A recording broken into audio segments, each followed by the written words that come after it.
गोपीजनवल्लभ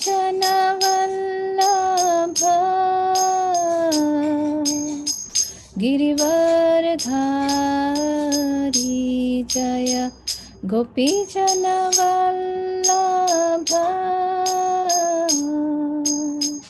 गिरिवरधारी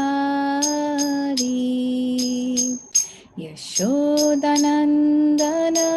व्रजजनरञ्जन यशोदानन्दन व्रजजनरञ्जन जमुनातीरा वनचारी जमुनातीरा वनचारी जय राधा माधव जय कुंज बिहारी जय राधा माधव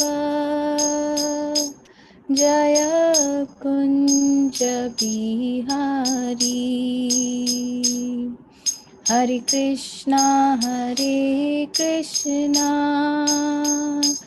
कृष्णा कृष्णा हरे हरे हरे राम राम राम हरे हरे हरे कृष्णा कृष्णा कृष्णा हरे हरे हरे राम राम राम हरे हरे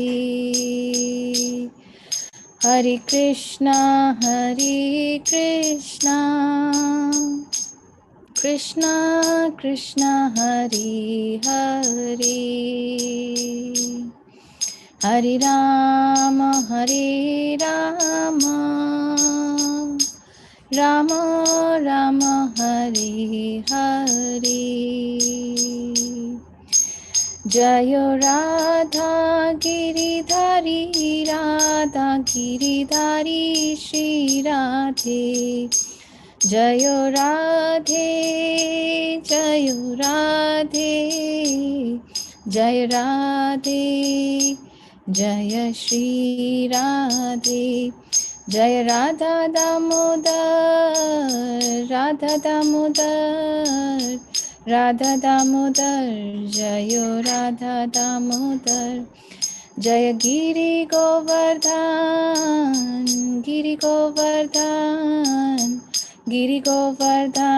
जय गिरि गोवर्धन जय जगन्नाथ जय बलदेव जय सुभद्रा जय गौरानिताई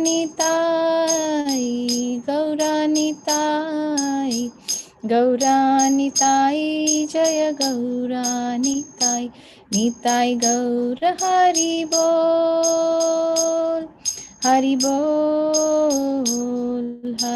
बोल निताई गौर हरि बोल जय जय प्रभुपाद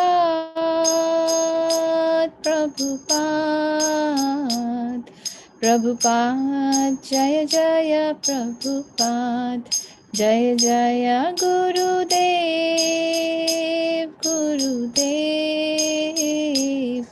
गुरुदेव जय जय गुरुदेव निताई गौर प्रेमानंदी हरि हरि बोल।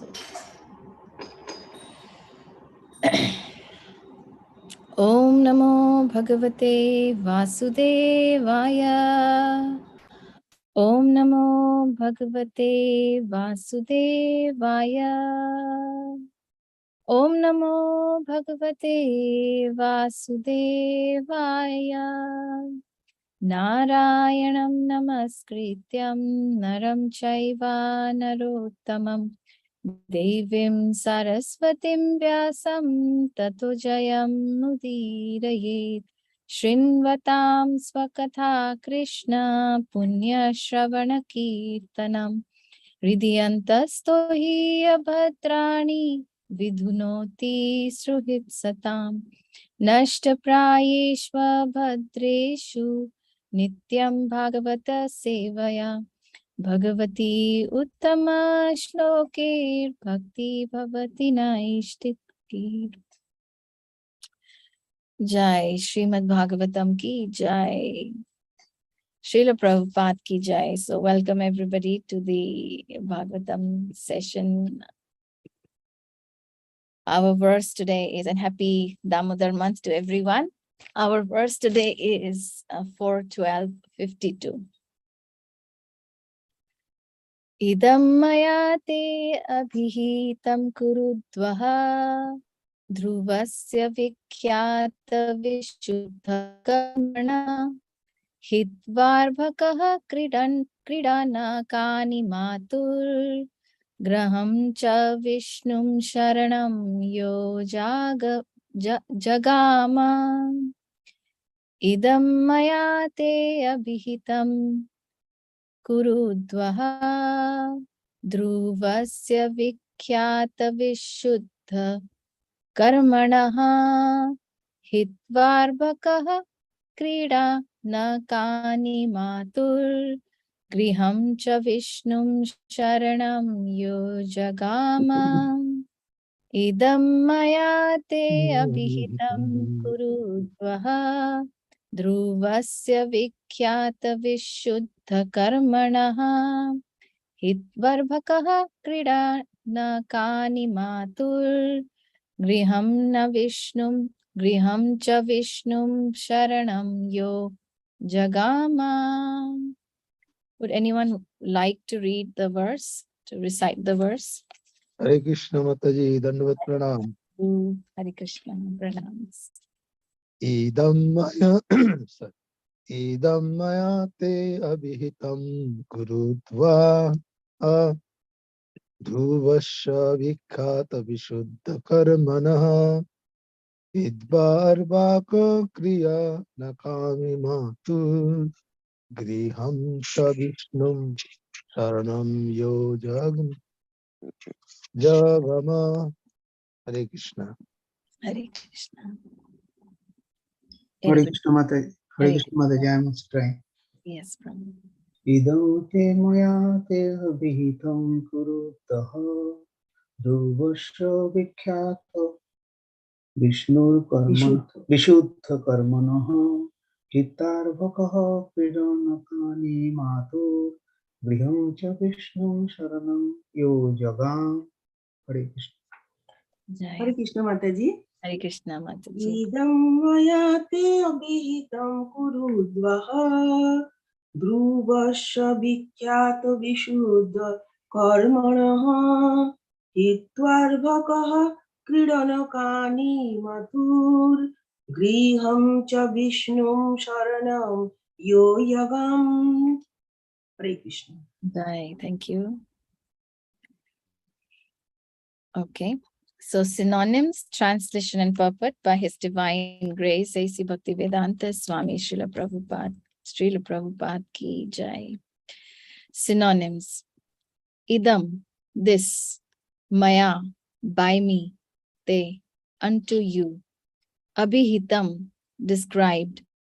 Kuru udvaha, O great one among the Kurus. Dhruvasya, of Dhruva. Vikhyata, very famous. Vishuddha, very pure. Karmanaha, whose activities. Hitva, giving up.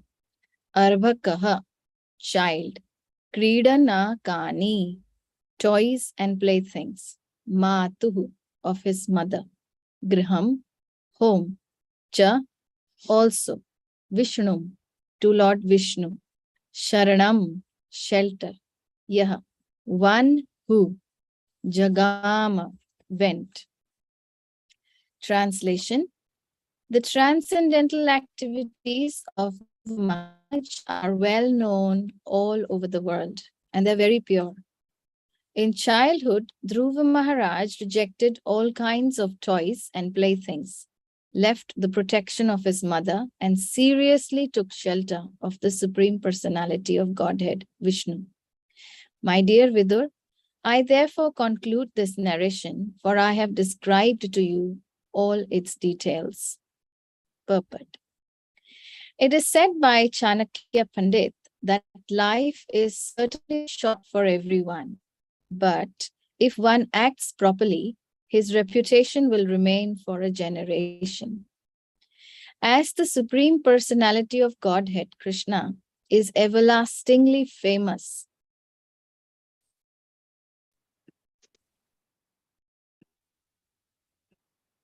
is everlastingly famous, is everlasting. Oh, where am I? Is everlastingly famous. So the reputation of Lord Krishna's devotee is also everlasting. Therefore, in describing Dhruva Maharaj's activities, two specific words have been used: Vikhyata, very famous, and Vishuddha, transcendental. Dhruva Maharaj's leaving home at a tender age and taking shelter of the Supreme Personality of Godhead in the forest is a unique example in this world. Thus end the Bhakti Vedanta purports of the 4th canto, 12th chapter of the Srimad Bhagavatam, entitled Dhruva Maharaj Goes Back to Godhead. Om Ajnanatirmirandasya Jnananjana Shalakaya Chakshurunmilitam Yena Tasmai Shri Gurave Namaha. Shri Chaitanya Manobhishtam Stapitam Yena Bhutale Swayam Rupaha Kadamahyam Dadati Swapadantikam Vandeyaham Shri Guru Shri Yuta Padakamalam Shri Gurun Vaishnavamscha Shri Rupam Sagara Jatam Sahagana Raghunathan Vitam Tam Sajivam Sadvaitam Savadhutam Parijana Sahitam Krishna Chaitanya Devam Shri Radha Krishna Padan Sahagana Lalita Shri Vishakhan Vitamscha He Krishna Karuna Sindhu Dina Bandho Jagatpate Gopesha Gopika Kanta Radha Kanta Namostute Tapta Kanchana Gaurangi Radhe Vrindavaneshwari Vrishabhanu Sute Devi Pranamami Hari Priye Vanchakalpatarubhyascha Kripa Sindhubhya Evacha Patitanam Pavanebhyo Vaishnavebhyo Namo Namaha. Nama Om Vishnu Padaya Krishna Presthaya Bhutale Srimate Bir Krishna Das Goswami Niti Namine. Nama Om Vishnu Padaya Krishna Presthaya Bhutale Srimate Bhakti Vedanta Swami Niti Namine. Namaste Saraswate Deve Gauravani Pracharine Nirvishesha Shunnavadi Paschatya Deshatarine. Jai Shri Krishna Chaitanya Prabhu Nityananda Sri Advaita Gadadhar Srivasadi Gaura Bhakta Vrinda. Hare Krishna Krishna Krishna Hare Hare Hare Rama Rama Rama Hare Hare Hare Krishna Krishna Krishna Hare Hare Hare Rama Rama Rama Hare Hare Hare Krishna Krishna Krishna Hare Hare Hare Rama Rama Rama Hare Hare. Jai Srila Prabhupada ki jai. So, welcome everyone. Such a wonderful pastime we have been reading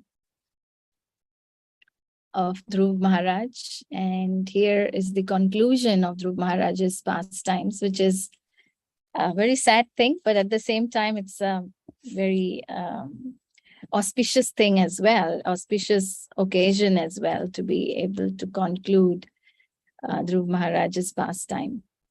So I'll repeat the translation again. The transcendental activities of Dhruv Maharaj are well known all over the world, and they're very pure. In childhood, Dhruv Maharaj rejected all kinds of toys and playthings, left the protection of his mother, and seriously took shelter of the Supreme Personality of Godhead, Vishnu. My dear Vidur, I therefore conclude this narration, for I have described to you in details, to you all its details. So just very quickly, we can do a quick recap of this chapter, what was happening in this chapter. This chapter is Dhruv goes back to Godhead. And this chapter begins with Dhruv Maharaj's prayers to Kuvera, and Kuvera giving benedictions to Dhruva Maharaj. And instructions as well, like how he should be more dependent on. So please worship the Lord, Kuvera said. That was as a benediction. Then we also read about Dhruva Maharaj's glorious rule and renunciation in this chapter, where and then we also read about Dhruva Maharaj's how he ascends to Dhruva Loka. An aeroplane comes, a golden aeroplane, and how the Lord associates welcome him. And then in there we are introduced to Nanda and Sunanda. Then we also discussed about the glories of Dhruva Loka. And the most interesting part of this chapter was when Narada Muni, his spiritual master, was glorifying Dhruva Maharaj. So the last few verses are the Phala Shruti, which is the fruit representation of what we read. So devotees like to hear the glorious life of Dhruva Maharaj, and the benefits of reading Dhruva Maharaj's pastimes is opulence, wealth, fame, longevity, heaven, Dhruvaloka, pure bhakti, greatness, good qualities, power and respect. And most importantly, all sins and miseries will be diminished. So we also read in Sri Chaitanya Charitamrita how Sri Chaitanya Mahaprabhu is very fond of reading Dhruva Maharaj's pastimes. Then we were guided how to recite this story. This story has to be recited with great attention and care in a society of Brahmanas or other twice-born persons. And this should be recited without taking remuneration and by persons who have taken shelter of the Lord, which means recited among devotees and before a favorable audience. And when to recite? In the morning and evening, during full moon, dark moon, Dwadasi, Shravana month, Shaya days, at the end of the month, or on Sunday. What comes the result? Both the reciter and the audience will become perfect. Then in the previous verse, we discussed about blessings of the demigods. Those who out of transcendental kindness give this immortal knowledge to the ignorant automatically gain the demigods' blessings. So in this verse, it is a conclusion where Vidura is being told this story by Maitra Muni, and Maitra Muni is concluding this narration because he has given all the details of Dhruva Maharaj's life. So in this verse, we are going to discuss, Srila Prabhupada has actually given us a very beautiful purport, wherein Srila Prabhupada is mentioning clearly two things. But before that, for a child like Dhruva Maharaj, who's just 5 years old, he rejected all kinds of toys and playthings. So if we actually see the character of Dhruva Maharaj, it's such a beautiful character in the sense that for a 5-year-old child, it's a huge commitment to determination. It's a huge commitment. I mean, if we actually compare it to any ordinary 5-year-old child who's just busy with toys and playthings and possessing those, and can't leave mother's protection for a few minutes, seems like very, very extraordinary in terms of Dhruv Maharaj. So in childhood, Dhruv Maharaj rejected all kinds of toys and playthings and left the protection of his mother and seriously took shelter of the Supreme Personality of Godhead, Vishnu. So in the purport, Srila Prabhupada mentions that there are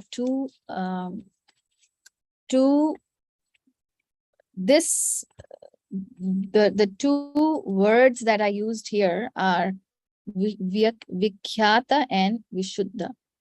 So Vikhyata means very famous and Vishuddha means transcendental. So our discussion point will be mostly based on these two words. So this verse is the conclusion of Dhruv Maharaj's pastime again, and a few important principles as Srila Prabhupada has been teaching us all through. Very important principles are Vikhyata, being famous, and Vishuddha, transcendental. But how these two things are standing on what? So, and Srila Prabhupada also mentions that this is a very unique example in this world. So definitely we see that how this is a unique example by our complete interest in reading about Dhruva Maharaj.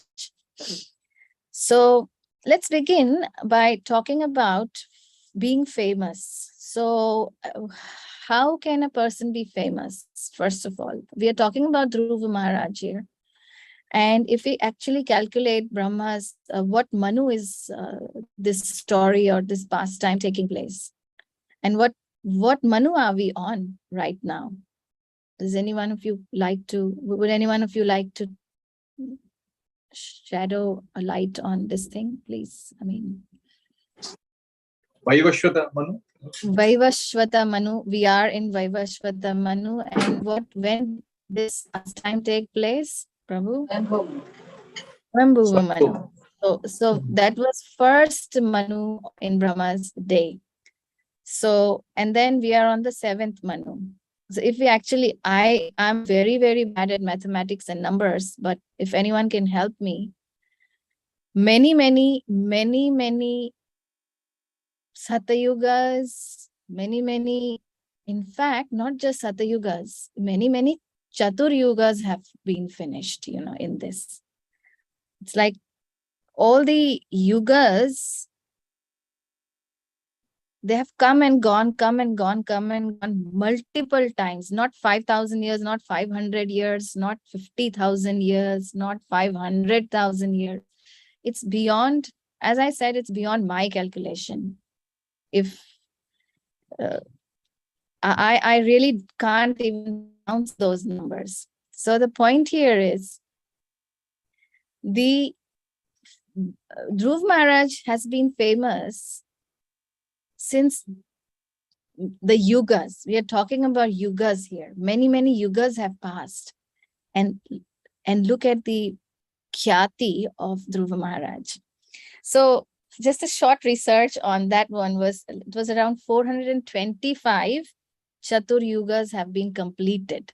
So approximately 425 Chatur yugas have been completed in the duration of then and now. So now what can be the reason of khyati? What is the reason of Dhruv Maharaj's khyati? That's an important point for us to discuss. Let's begin with the story of Dhruva Maharaj. The 5-year-old The 5-year-old had a desire to sit on the lap of his father. Very ordinary desire. Any ordinary child will have that desire. Do you think this was the reason of his khyati? No. He wanted to have his position. He wanted to have his seat. He wanted love from his father, which is a natural requirement. Every 5-year-old wants that. So this wasn't the reason of his khyati. But this did build to the reason of his khyati. And how we're going to see that this reason actually came up to a certain level where the famous and the transcendental join in. So he was not allowed. Father did not allow him to sit on his lap, and he got really, really angry. So do you think anger can be the reason for his khyati? No. Anger can't be the reason of anybody's khyati. He was definitely contemplating on sitting, and then anger came because of the result of frustration, which is a natural process. But he was in so much of emotional turmoil that he came straight to his mother. So a 5-year-old wanting to sit on his father's lap, ordinary, very insignificant act, happens regularly, but these situations are not dealt in the Bhagavatam. If we actually see, the reason for Dhruva Maharaja's getting angry is not to be dealt in the Bhagavatam. This point, Bhagavatam has no place for this mundane stuff which happens every day with us. But Dhruva Maharaj got his position in the Bhagavatam. This is amazing. Dhruva Maharaj was not allowed. In fact, this is also not a big deal. Not being allowed is also not a big deal. And the reaction to Dhruva Maharaj's becoming angry and rebellious was also not a big deal to be here in Bhagavatam, to be included in Bhagavatam. So anger wasn't the reason of his khyati. His emotional turmoil was also not the reason for his khyati. Even though he was going through a huge emotional turmoil within him. But as he came to his mother was somewhere the reason of his khyati. How? Dadati pratigrahanati guhyam akhyati prachyati. When we go to a devotee and we reveal our heart, what is the response that we get when we reveal our heart? Would anyone like to share?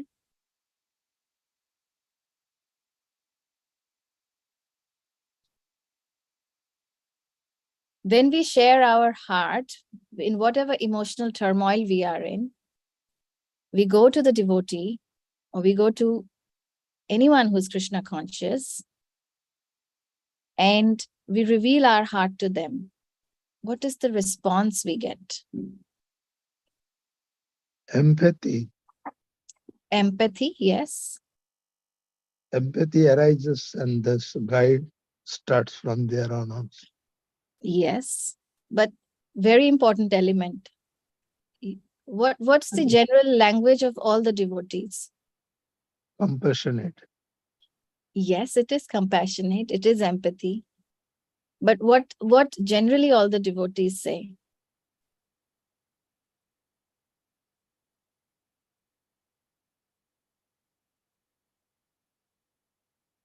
Krishna will take care. Yes, Krishna will take care.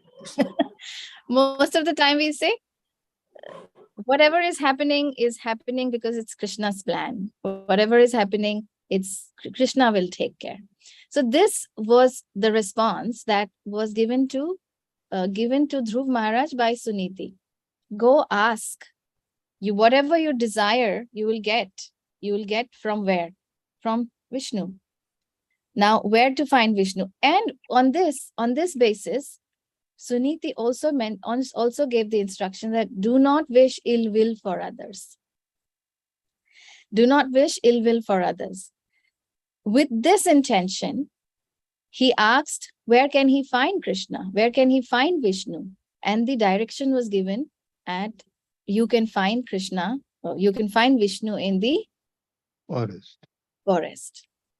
So forest has a very, very significant point here. Now, if we actually metaphorically take up the word forest, what do we understand with this word forest? What forest are we talking about here?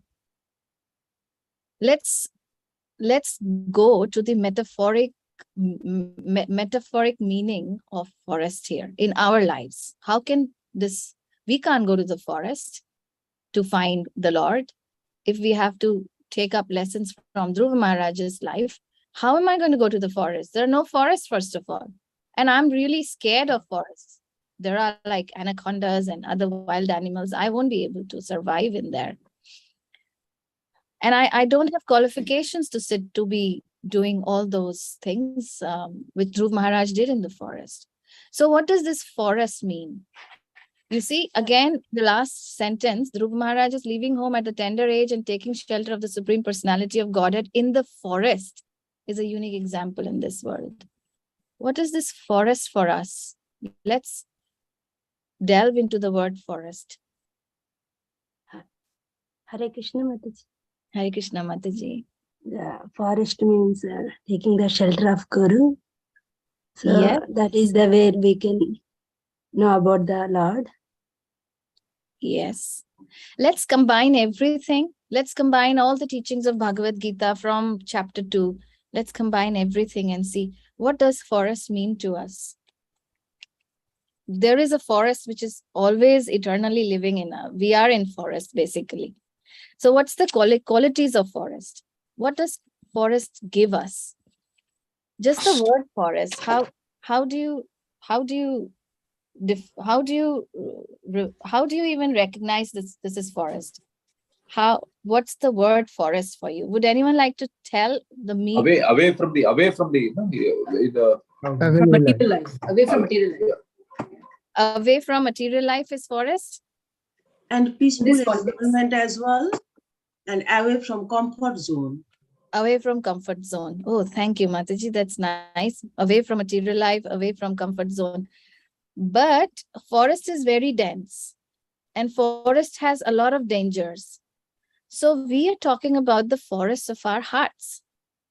Our hearts, where our soul and the super soul is sitting, is really, really covered by the three modes, which is like dancing upon us as dangers, as denseness, as our covering, because it's very difficult to see the light in the forest, isn't it? Yeah. Now, we'll discuss this part forest very briefly here, just to understand that Dhruva Maharaj's forest and our forest is little different, because he actually went to the forest and where Madhuvan, that's a place of pilgrimage.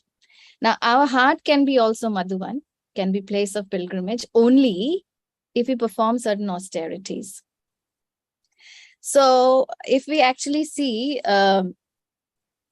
when we reach out of that comfort zone, when we reach, when we start, finding our way by the guidance of our spiritual master, like Dhruva Maharaj, finding his way by the guidance of his two immediate spiritual masters, number one, Mother, and the second, Narada Muni.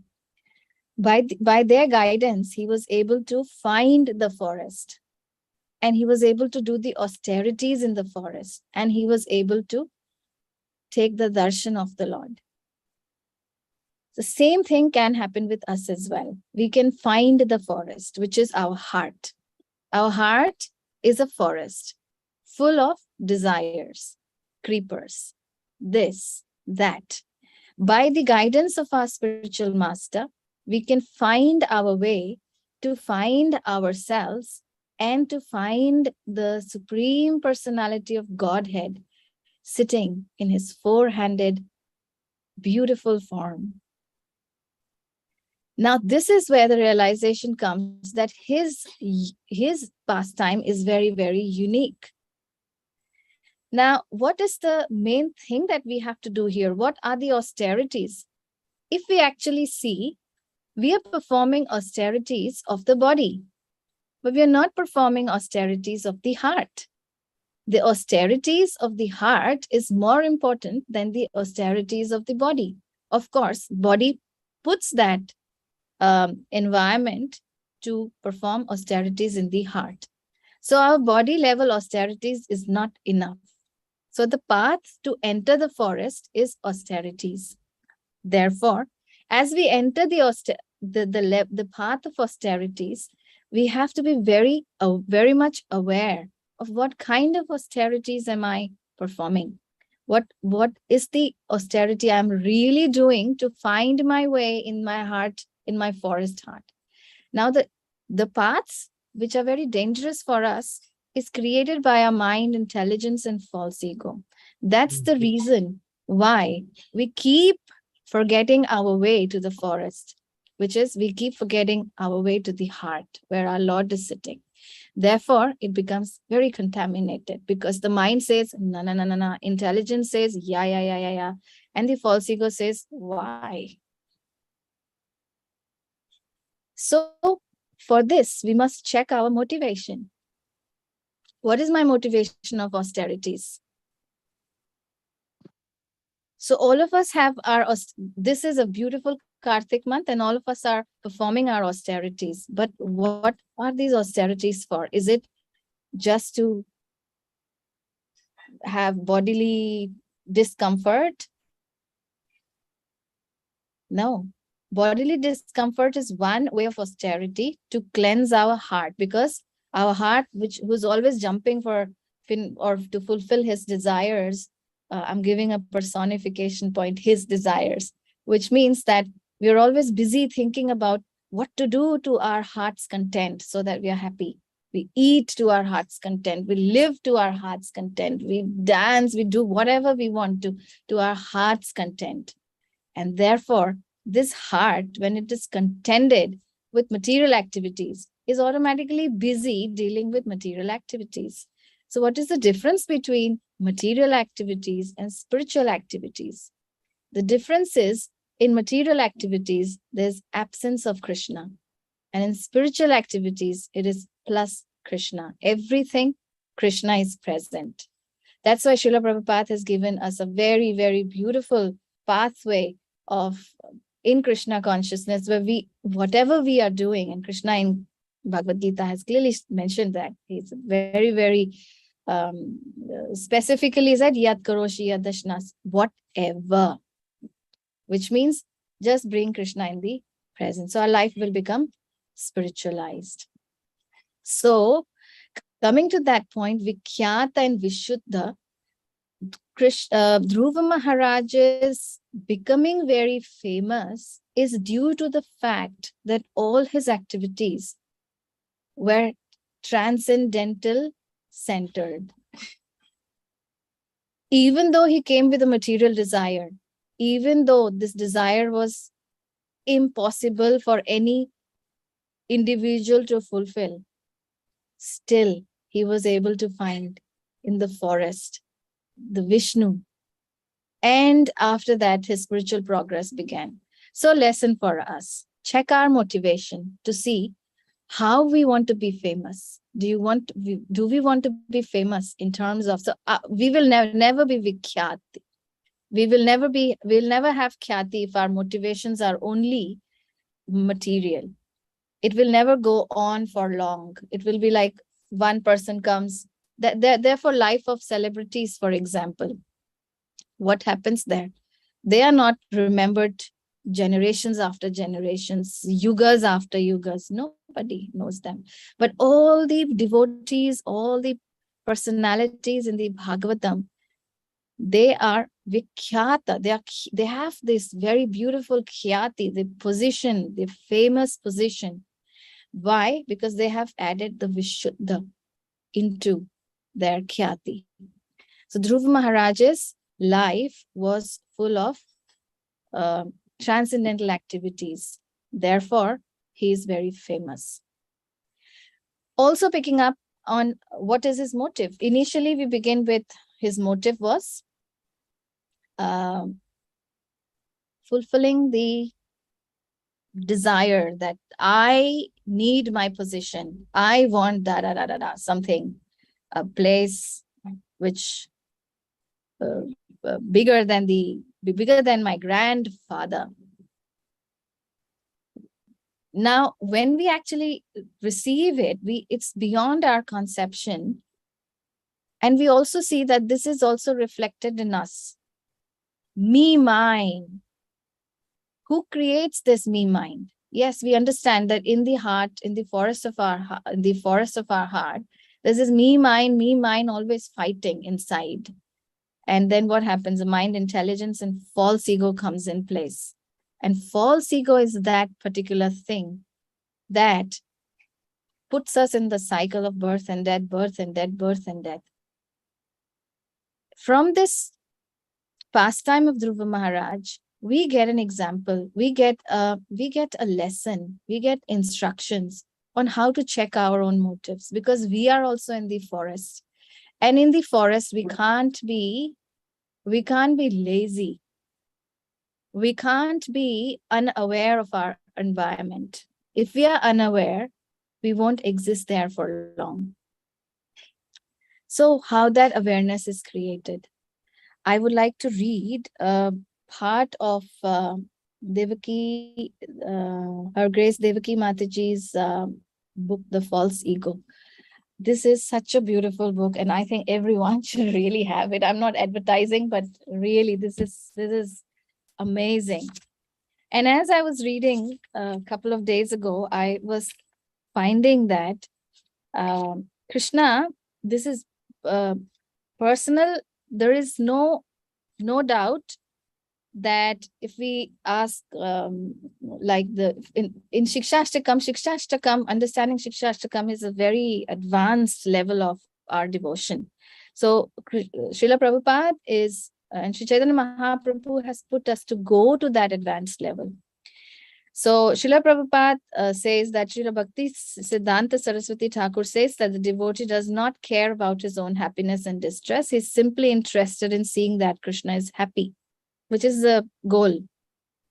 And for that purpose, he engages in various activities. His motivation, where that motivation is. A pure devotee has no way of sensing happiness except by seeing that Krishna is happy in every respect. If Krishna becomes happy by giving him distress, such a devotee accepts that unhappiness also as the greatest of all happiness.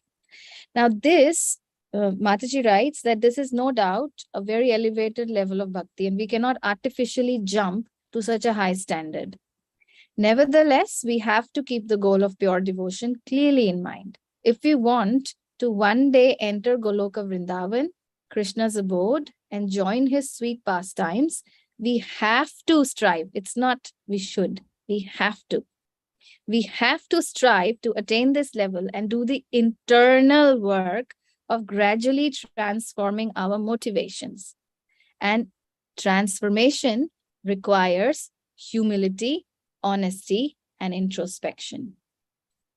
Personal motivation within our devotional life is very subtle and so very mixed.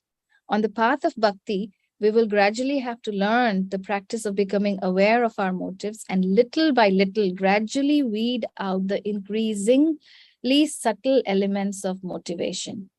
Sometimes when we lack the required honesty and humility, we may try to pull down the standards of pure bhakti to our neophyte and conditioned level in order to make ourselves believe that what we are doing is pure devotional service.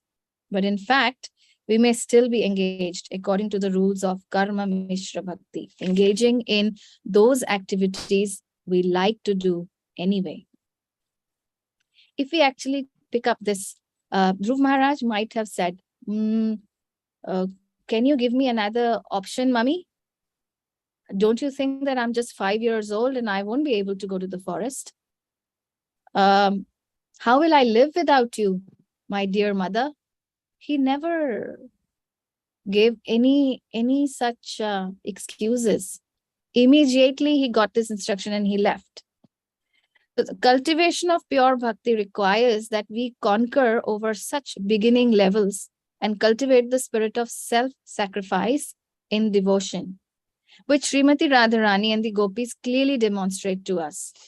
And in this, self-sacrifice does not mean bodily sacrifices only. If we go back to the heart, forest of our heart, they embody the highest level of pure love. Srila Prabhupada explains this very nicely in the purport to the Srimad Bhagavatam 2.9.24. An easygoing life and attainment of perfection in transcendental realization cannot go together. The Lord is more clever than any living entity. Therefore, he wants to see how painstaking the devotee is in devotional service. So easygoing life, what does easygoing life here means? Only being willing to do those services that we like to do, and that gives us some personal satisfaction.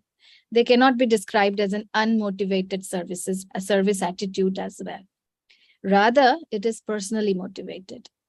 Not being willing to go beyond our comfort zone may lead to an easygoing life, which will not take us to perfection on the path of bhakti. But Srila Prabhupada has made this so comfortable for every one of us. Chant, but offenselessly. So Krishna gives us a choice. The difference is rather subtle and external activity may be exactly the same. Yet if our motivating force is our identification with these different hats we are wearing, regarding them to be me, mine, we are driven by our false ego. This is where the false ego tends to block our ears and block our intelligence. As a result, we can't hear the good advice of Krishna and his devotees, and we can't understand. Therefore, Krishna predicts you will be lost in that forest. It's a very practical matter. We may even look back to our life and analyze the circumstances when we found ourselves in an undesirable situation. As a rule, such miseries are a result of acting through false ego, trying to prove something to others or even to ourselves, and not hearing Krishna's good advice coming through his devotees. We therefore created our own miseries and we became entangled and lost. This is indeed the way it takes place. At any particular moment, we may not be able to detect the workings of our false ego, but later on in introspection, we may be able to recognize our constant companion and troublemaker, false ego. And it is all very subtle. So we all of us have something which keeps us going, Mataji writes. In the material world, it is the false ego that keeps us going. As a rule, the motivating force is unfortunately so much stronger than the motivating force is unfortunately so much stronger than the motivating force of wanting to serve Krishna and please Krishna and his devotees, at least in the beginning stage of our life, of the devotional life. So for what happens? For some little ego satisfaction, we want to do some services. So Krishna gives us a choice at every moment of our life. Every day, he places us in testing situations, prompting us to make that choice again. In those times when we are conscious of Krishna, in these times, we pass over the obstacles of conditioned life. In the juncture where we act from false ego, we find ourselves lost and confused. In those times where we feel lost, we can run to Krishna and his devotees for shelter. Oh, I'm lost. Please, Krishna, help me remember you. And we can seek guidance from our senior well-wishing devotees, friends, who are more experienced than us. In this way, moment by moment, we can gradually transform our motivating force, taking advantage of the small steps that can be taken in our daily life. Thus, the goal of pure devotional service stands as our target, and we always remain hopeful of achieving it one day. And by the mercy of the Lord and his devotees, along the way, we may often find ourselves overcome by Maya, dangers in the forest. However, with resolute determination, we have to pick ourselves back up and once again make the choice of adding Krishna into the picture to make it Vishuddha. Everything makes sense. So, with this, I understood that in the forest of our heart, we have to be very much aware of what my motivations are. And if my motivation is to go back to Krishna, but do what? Enjoy or serve Krishna? To serve Krishna, I have to undergo many austerities where I have to clean my heart. And what is the process of cleaning the heart? Guidance by the spiritual master. This is very, very interesting because that's why Srila Prabhupada says that Dhruva Maharaj's leaving home at the tender age and taking shelter of the Supreme Personality of Godhead in the forest is a unique example in this world. So how many of us really do this? That's why it is unique. Therefore, Krishna also mentions that this is a very, very, devotees are very, very rare to find. Such examples are very, very rare. Therefore, it's a unique example. So thus ends the Bhaktivedanta purports of the 4th canto, 12th chapter of the Srimad Bhagavatam, entitled Dhruva Maharaj Goes Back to Godhead. Dhruva Maharaj's pastimes ki jai. This was very, very interesting.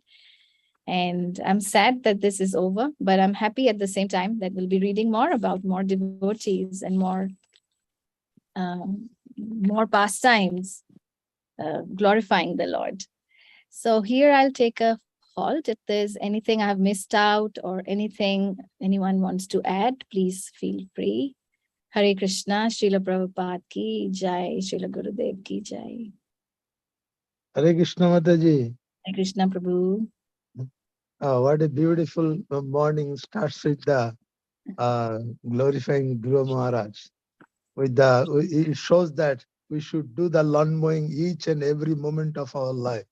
Yes. Not once in a week, not once in a day. Every moment lawn mowing is required. This was the lesson is today. You so wonderfully explained the forest, meaning of forest. Such a wonderful description, as mentioned by Devaki Mataji.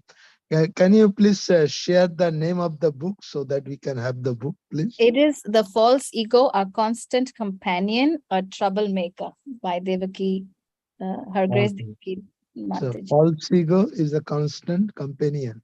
Yeah, this is a beautiful book. I am really sorry. I don't know if any Acharya has mentioned this, but I haven't read from anywhere. This just came, and if this is out of context of putting metaphor, I really apologize for that. But this is what I was really meditating on, that because such verses do give us chance to introspect ourselves. And therefore, with the word forest, it just came that forest. I'm also in a forest, actually, of my desires. Yes. How to go out of this forest. So this just came up. If it's out of Shastric reference, please forgive me, all the devotees. That's a beauty. It's very, very relevant. If those is not mentioned in the Shastra, but if we analyze the facts we see every day, it's nothing but a forest in our mind. The dense forest of weeds of desires all over. It is so thickly populated. You can't enter. The race of Krishna can't enter because it is densely populated. So if we look at that point, it's very, very relevant. That is what actually you are suffering from. In every day, in every moment activities, we are in the forest with all the desires. The desert trees are standing, covering the sunlight to come in. And that's what we are lagging of. So true. So Srila Prabhupada has given such beautiful process to make this forest more clean and the sun to come in. Is the process of chanting, offenselessly chanting the Hare Krishna Maha Mantra. That will clear away, that will mow away every moment of the weeds of our desires and make the life more easy. Yeah, we'll find our way if we keep Yeah. chanting. Thank you, Mataji, for Very such a nice. wonderful clarification and realization of yours, making it more easier to understand the meaning of Vishuddha and then Abhikata. It looks like very small word, but the deep meaning is such deep, like an ocean. All It glories takes to us, Srila yeah, Prabhupada. yeah. Thank you, Mataji. Thank you, Prabhu.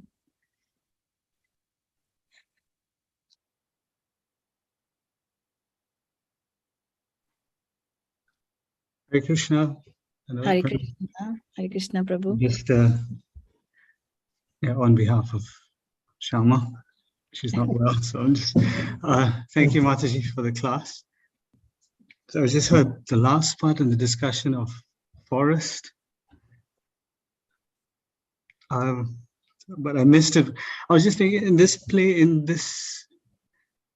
part, forest means the forest of Vrindavan. Is that what?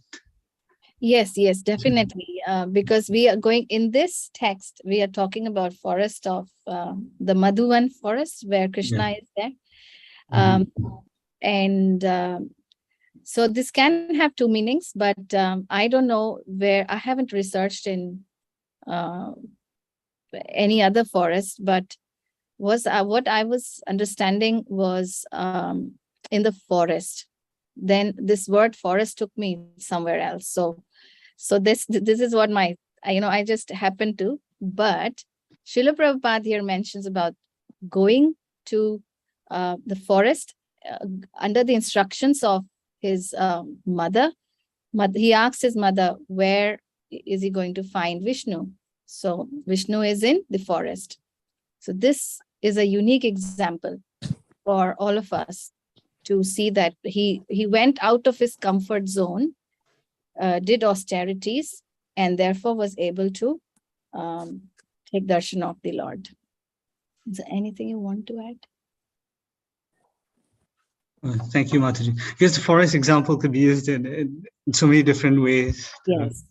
Yeah, so it was nice. Just some food for thought. So I've heard forest Vrindavan is so where the sadhu is, that also becomes Vrindavan. Thank you, Prabhu, for adding that point. Wow. Thank you so much. This is like, wow, icing on the cake. I think Savitri Mataji mentioned that as well, like the spiritual master, where the spiritual master is, that's Vrindavan. Yes. And then from another angle, where Krishna's worship, so the home can be Vrindavan, can be the forest of Vrindavan. So we say Damodar month, we should be in Vrindavan. So our homes where we worship the deity. Yes. And then our Acharya saying, if we become a pure devotee, then Mora Man Vrindavan, our mind becomes. Jai, yeah. Mind is Vrindavan. I guess the forest can be in many. Yeah. Thank you, Mataji. Anyone else would like to add something on this? That's why maybe there are 12 forests, so all the forests are different. Ultimately, you have to come to Vrindavan, not other forest. Yeah, make Vrindavan our heart. Yeah. Because Krishna never leaves Vrindavan, Yes. Right? Yeah. That's Vrindavan is our ultimate goal. Yeah. Okay. Thank you very much, Mataji. Thank you all, the devotees, for joining. Should we end here? Everyone's okay? Please accept. Vancha kalpatarubhyascha kripa sindhubhyeva Ditana Pavanebhyo Vaishnavebhyo Namo Namaha. Vaishnavriddhi ki Jai. Srila Prabhupada ki Jai. Jai. Hare Krishna. See you all tomorrow morning again.